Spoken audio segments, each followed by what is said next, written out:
Hello, everyone, and welcome back to Unedited Chatter with Stephanie and Tisha. We are so excited to be here with you today, and we have a wonderful, awesome person with us. Oh my gosh, our person, a friend, all the things. We'll get to that in a minute. Unedited Chatter drops new episodes every other Wednesday. Don't forget to like, follow, and subscribe on YouTube or wherever you get your podcasts and the socials listed in the show notes. This show is an independent production. The views expressed here are our own and not those of our professional roles or employers. This is Unedited Chatter. And we are so excited to have our friend, and I say that so passionately, Scarlett Lewis back with us. Tisha. Yeah, let's get right to it. So, like Steph said, Scarlett is here with us. She has done so many things. She was on Early Childhood Chatter, which is not going away. It is our former podcast. She had 5 episodes on that podcast. So go over there and listen to those because they're amazing, and it tells step by step how she started out into what she was doing. And so today we have her back. She's an educator and an author who founded the nonprofit Jessie Lewis Choose Love movement after her son Jesse was murdered during the Sandy Hook elementary school shooting, which all of us remember all too well. So Scarlett, thank you so much for being here, and tell us what you want to talk about today. What are you excited? What are you doing? Thank you. Thanks for having me on. I can't believe I did 5 episodes. That's a lot. That's a lot of me.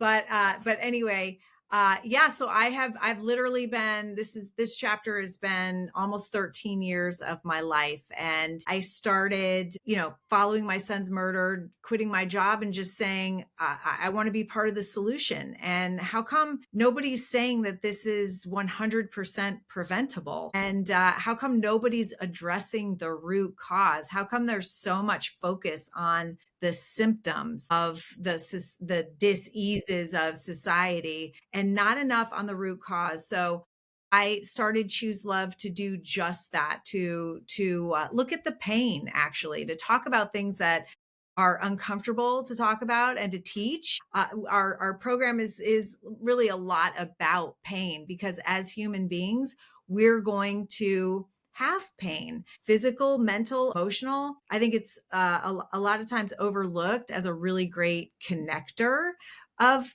people, and something that we all have in common. But the other thing is that pain gets our attention, and it has an opportunity to harvest gifts from it. If you can do that and then let go of the actual pain and move forward, that's where wisdom lies and the ability to help other people. So this is kind of a unique program that I help to develop. But while I say that, I have like this little angel on my shoulder that's going, "Mom, it wasn't your idea." And I'm like, "You're right, Jesse. It wasn't. It was his chalkboard message. It's really his." Tell us that. Because some Yeah. don't have Well, it. At least give them a background on that. yeah. Well, within days, we found out that he had sacrificed his life to save 9 of his classmates. And you can imagine, as a mom, and you learn that your 6-year-old son has done something so amazing, you have to step it up with your own courage. And when I came home for the first time, I found a message that he had left on our kitchen chalkboard. It was 3 words: nurturing, healing, love, phonetically spelled because he was in first grade and just learning to write. But I saw those, and literally it was like a lightning bolt went through my body. I changed in an instant because I realized that was the solution. And I realized that was my calling, that I was going to spread that message. And the first place that I wanted to go was schools. And I literally have been doing that 7 days a week since the tragedy, which is almost 13 years now. To start off, as a mom, I'm going to just tell you that you are incredible and amazing and inspiring, for the simple fact that I come from the place of having 2 children, and I can't imagine what it's like to go through it, just very honestly. And the fact that you are taking that message that he had so rooted in his little soul and spreading that to others is incredible. It's just incredible. So talk to us about this, really kind of dialing back now. You used this horrific incident to spread something that no one would have thought would have come from something like that. So talk to us about this movement and dialing back and figuring out where the problem starts or lies. Yeah. So yes, right. Well, I mean, first of all, so like, how could something like that happen as a one-off? And then now it's part of our culture, right? That our kids are killing themselves and each other at unprecedented rates. And seemingly to kids, by the way, and adults, there's nothing we can do about it. It's like, oh, I guess we have to worry every time we drop our kids off. There's a little thought in the back of our head. This is what I hear from parents, understandably, that it might be the last time I see my child, dropping them off at school. And kids tell me the first thing they do is sit in their seats and kind of look around for an exit route, which is what I do when I go to restaurants and movie theaters. Yeah, I mean, like, we have gotten to this point, and amazingly to me, people accept it Well, seemingly. and I don't want to interrupt, but we scroll through the TV or through our news, and there was a school shooting today. Oh, well, I mean, that happened yesterday too. I mean, we're getting so desensitized to it We're because totally it's happening desensitized. all the time. So when you scroll, you're like, oh, man, hope everybody's okay, and then you just keep scrolling because it happens all the time. Yeah, and we average two, I think, incidents a week. And so we just expect it to happen. We're just waiting for it. It doesn't even make the top headline news anymore. And the fact of the matter is, the suffering that leads to somebody perpetrating that horrific crime can be stopped. I mean, let's be real. But the thing is, like, it's not an easy solution.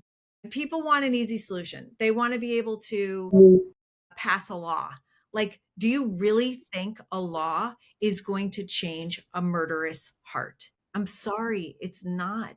I mean, do we really want to get ahead of this? Do we really want to keep our kids safe?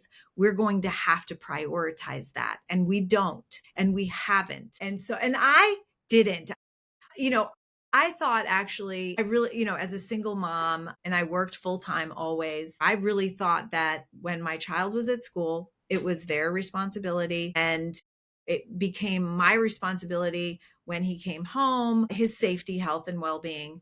I had these roles in my mind. I don't even think I thought about it, but like, my role was a provider, and I'm a single mom, everything other than, academics and keeping them safe at school and feeding them while they're at school and, having fun. Whatever they do at school, that was school. But in reality, we're actually this is one thing that I actually realized and I didn't know. We're responsible for them wherever they are, even when they're at school. It's your responsibility. And so we have to, the answer lies in everybody taking responsibility for what happens in our schools. It's our responsibility. And it's serious, because it is down to what Jesse's dad said, which is just awful to hear, but it's true. Dropping your kid off with a book bag and picking him up in a body bag, you don't get an apology. So, you want to be part of the solution. And the thing is, if you're not,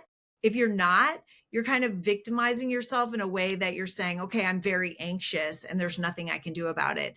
And there's so much you can do about it. And I actually said in an early interview, I take my part of the responsibility for what happened to my child in his school, in my community. And it was the best thing I ever did, because that enabled me to be part of the solution, not a victim, but actually do something about it. So I think that's a great starting point for our audience here. I mean, we have educators and we have parents. What is something that you would advise them to start being a part of this Mhm. solution? What can they do? Yeah, for sure. I mean, of course, the number one thing I think is to make sure that your school, if you're talking school safety, you can look at the Department of Homeland Security's pathway to violence. Usually violence, and not just in schools, starts with a grievance and it escalates up into an attack. And you could say it would escalate all the way up to mental illness or substance abuse too. But let's talk about attack now. And so what we tend to do, because it's the way that we think and we have this negative bias, we focus on the problems in everything that we do. We focus on symptoms, of illnesses. How often has your doctor said to you, you have a terrible headache? What's going on at home? What are you eating? No, it's here's a pill. And I'm not against medication, but I'm saying there's a root cause for that headache that needs to be explored. So medication, I mean, drugs, I don't know if you guys remember, but the war on drugs in the 70s, that has had the opposite effect. Even like the anti-gun movement, we have more guns now and more violence than before that started and really got heated up. I'm talking about like signs in our front yards. Like for a while, there were these signs that said, hate has no place here. Beautiful thought, beautiful thought. But it's the way that it's worded that shows our negative bias. It starts with hate. And actually, on a billboard, you can only read 3 words. That's what you know in the marketing field. So, like, hate has no, that would be the 3 words that you saw driving by. Why would we start that way? And you start to see like, oh, wait a minute, choose love is different because it's a positive action that you can take. It's different than all of that. And even with school safety, we focus on the attack end. We harden schools. We have active shooter drills. I mean, the stuff, the lengths that they go to are incredible. And I'm all for it. I'm not against hardening, but what I'm saying is that obviously, that does not solve the problem. 10 years later, we had a huge school shooting with so many victims at Robb Elementary School in Uvalde, Texas. It was almost a carbon copy of Sandy Hook 10 years later. And so that shows you that only focusing on hardening doesn't work. It's like the shooters adapt. And what we need to do is address the root cause of the suffering, of the pain that leads to having somebody commit that. So you asked me, what can parents do? And I know that everybody's listening to your podcast, they're doers, right? But the number one thing, I think the number one most overlooked aspect of school safety is a essential life skills program that addresses the root cause, that fortifies kids with the understanding and wisdom that they need to be able to manage their pain.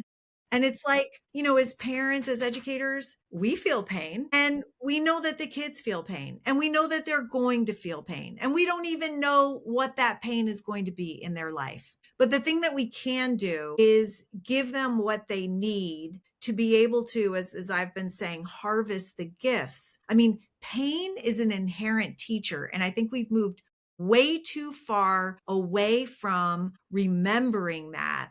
I mean, nobody wants to be in pain. I don't want to be in pain either. But in actuality, I do find myself in pain, physical and emotional. And if I sit with it and if I get curious about it, there are lessons in there for me to learn. And it doesn't mean that I want to stay in it. Once I and it's like even being out of your comfort zone, getting into your growth zone. That's not comfortable. But I think we've moved too far away from encouraging our kids to be uncomfortable, to let them know. And this is what the Choose Love movement does. I mean, we talk about this concept of post-traumatic growth, that pain has a purpose. It is there to help you be more resilient. Without resistance in your life, without pain, there is no resilience. It's like planting a tree, a little sapling tree, right? If that sapling tree never has the resistance of wind that helps the roots get strong, the first time there is a storm, that sapling will fall right over. And it's the same with us.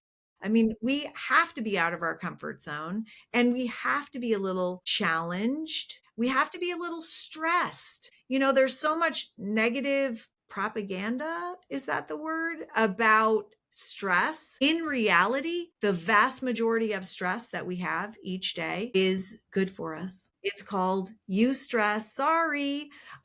EUSTRESS. It actually leads to resilience. Doesn't mean there's not distress, which is overwhelming, where it's like a threat stress where we need to ask for help. But actually, the majority of it is stuff we signed up and stuff we're totally capable of handling. How do I know? Because the 3 of us showed up tonight. We're bathed and clothed and, pretty much ready. And that means that all the stress in our life, and I know that we have it, we're perfectly capable of handling. So, it's either challenge or threat. So all these things are so important to know. And you may already know them, but sometimes we don't remember. Just like sometimes we don't remember we have a choice in every situation, circumstance, and interaction of how we can respond. We can't always choose what happens to us, but we can always choose our response. Maybe you didn't know that. Certainly the people in prison that I work with didn't know they had a choice because nobody ever told them, and they didn't know between love or fear. But our little kiddos that we work with, they know, and they make that choice, and they get reminded, and so do their teachers. And wow, how empowering. That Steph and I have talked several times. So she's got two boys. I've got a brother who's like my son. We talk about the breakups they go through. We talk about all of those things because you hate to see them hurt and cry or just, but remember, we all had breakups, right? Yes. And they broke our hearts, but we would Yes. not be where we are today without them. And I think we coddle our kids a lot now, and we want to help them so they're not in pain, like you said, but it is not doing anything for them. Not everybody's a winner. Not everybody everybody has a hard life. I think a huge component of it, and I've heard you say this, Scarlett, before, is,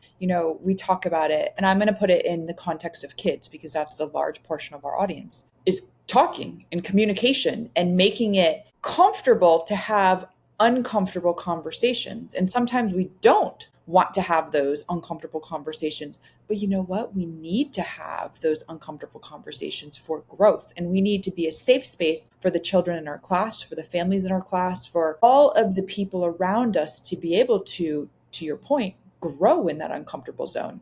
But we almost have to, I'm doing a lot of research, durable skills and soft skills and all those things that we've lost. We can be great content providers as educators, right? As parents, we can be great content providers, but we've got to go back to those durable skills: empathy, communication. I heard you say choices. I heard you say that's the foundation. Self-control. Yes.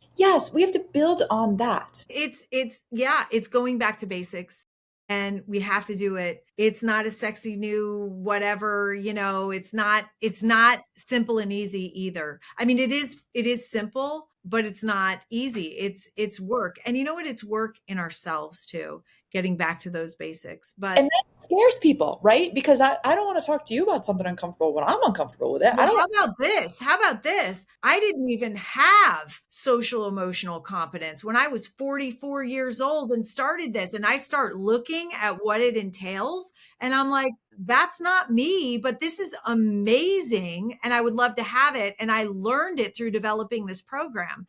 And my life is so much better for it. But I was think about that. I was a parent with two boys that I loved dearly, but I could not give them the skills and tools I didn't have because I didn't learn it from my parents. I didn't learn it at school. I didn't learn it from a lifetime of working. So I get to be a parent without it. And, that squashes this whole argument that, hey, that's taught at home and and school's only a place for academics. Well, guess what? When you include those skills and tools, then the academics get better, the attendance goes up, graduation rates go up, behavioral issues go down, mental health issues go down. I mean, the whole thing, it's a pathway to flourishing. And when I started looking at all the research, I thought this is what we need to address for school safety, because when you add this into a school's culture, these kids then have the skills and tools to manage that grievance themselves, right? And or help each other with that. And it's so incredible. It's the same skills and tools for adults. So I tell kids, I was just in a third grade class, and I said, you guys are learning this now, and you guys are going to have these skills and tools throughout adulthood. These are the skills and tools you're going to use with your own families, in your own jobs, to get into a college or a trade, whatever you decide to do. This is the path to success for you. And it's the same thing that you're going to use when you grow up. And it's amazing. You're never going to stop growing in that area. So you might be good at whatever the skill is, but you know what? You're not ever going to be a master at it. You're going to continue to grow and grow and grow and grow. Oh my gosh, I can't believe you said that, because I've just been saying that you don't master it. And, like, it's all I do is talk about this. And I'm so passionate about it, obviously. But you know what? I get thrown curveballs in life. And the thing is, I have the skills and tools. I'm using like my tool belt, right? But like when something like that happens, I kind of have to take it off, put it on a table, check out what I have and what I need in this situation, because I've never been in this situation before. I've never suffered this kind of betrayal before, or whatever it is that life throws at you, but you have those skills and tools. Yeah. So like parents listening, go to your schools, make sure that they have an essential life skills program. Ask them what it is. It should roll off the tongue. Oh, it's this and this. Well, how often do you teach it? Oh, we teach it once a week. We teach it every other day. We teach it every day. And can I see it? Should be fully transparent. Is there a home component? Because parents should be on board as well. There could be parents out there, even if you know this stuff, parents, here's a practice in reinforcement. How many times in the last month when something didn't go your way, did you practice intentional gratitude? And practicing intentional gratitude fortifies you from the inside out to better handle adversity with more strength and grace. So, I mean, did you remember that? I mean, gratitude's so simple. It shifts the focus of your lens from negative to positive. It gives you a 10% mood boost. I mean, all these things you would be reminded and you could be doing with your kids. And what a wonderful thing to do with your child, instead of sitting and watching TV or having them in their room on their phone and you being on the other room in your phone, to be sharing this, and you have the opportunity because you have live kids. It's I mean, funny. which is amazing. We learn that in classroom management. We're taught to don't run, say walk. Don't, in your Use your perspective. walking. We don't want to see the signs that say no hate. We want to see choose love. Yeah. So when we're having those conversations and when we're flipping that terminology, just like you said, it does present our youngest learners with a different viewpoint of, we are choosing love. We are intentionally choosing love. True. I think that's a whole different mindset. But you know what? You're trained, you said, and you have to be mindfully aware. You have to have some self-awareness, and you have to do a little bit of rewiring of your brain through neuroplasticity, Yeah. because our brains have a negative bias and it's built in. And we're going to focus on the negative because that's our brain's way. It thinks of trying to keep us safe. And that's our brain's number one job. So that means that, and this is the latest neuroscience, between 70 to 80% of our thoughts are negative. Over 95% are repetitive. It's why we retain negative memories and we just let go of positive ones, because our brain is like, I am going to keep this person safe. It's why the slightest insult, even walking down a hallway at work and I'm going, Tisha, interesting shirt, right? And you go, what does your brain do? It goes like this, metaphorically. Not everybody is, some are literal, but it's like, why would she say that to me? Why don't you This like my is your shirt? brain. And it's so fascinating how your brain processes information. Your fear center, which is where all the data comes in through your five senses, and it goes into this little relay station called the thalamus, and it's immediately sent to the prefrontal cortex and the amygdala at the same time. But the amygdala is 4 times faster at processing information. So this is why everything is happening today, people. Okay. This just blew my mind when I saw this research. So your amygdala is 4 times faster. And think about it. It makes sense. So if something is life threatening, you don't have to think about it. Gee, what are my options here? You just run, freeze, fight, and flight from your amygdala. And your amygdala can get hijacked and it will not allow that data to get to your upstairs brain, to your prefrontal cortex. And here's the thing, your prefrontal cortex is your executive functioning. It's your understanding of right and wrong. It's where the brake on your instinctual reactions is. So you're operating sometimes when you're reacting with no brake. I know, I can just imagine people listening are going like, oh gosh, I know people that do that, right? I've seen it. I read about it every day in the paper or online. So these people are being hijacked by their fear center. And of course, our fear centers are so primed right now with everything going on in the world, having been through COVID, and now, with our media, the headlines, I mean, they cater to our fear because our brain is going to pay more attention to On high to art. Yeah. a headline than a positive headline because our brain is thinking you have to stay safe. And of course, the media knows this, advertisers know this. So we are being completely manipulated to stay in our fear brain. So the key is just to understand this, to understand, okay, I know the data comes into my fear center first. So like Tisha, it would be, and this is what we teach. And I was talking to you guys earlier about the choice moment. So I make a comment on your shirt and I give you the look, the look, right? And all of a sudden the hair on the back of your neck is going up, your cheeks get red because your brain goes like this. She is not going to hurt you. What does she mean by that? And I might have meant, I love your shirt, but I just made a comment and you perceive it to be negative. It doesn't even have to be negative. It's just your perception. Now you're like this metaphorically. You can pause though. And there's nothing you can do about that because your brain is going to be triggered and that's okay. Pausing though and getting curious, that curiosity moves that information to your prefrontal cortex. So you pause, and it can be an imperceptible pause, or it can be just a few, and if you react and you go, yeah, well, your shirt is ugly too,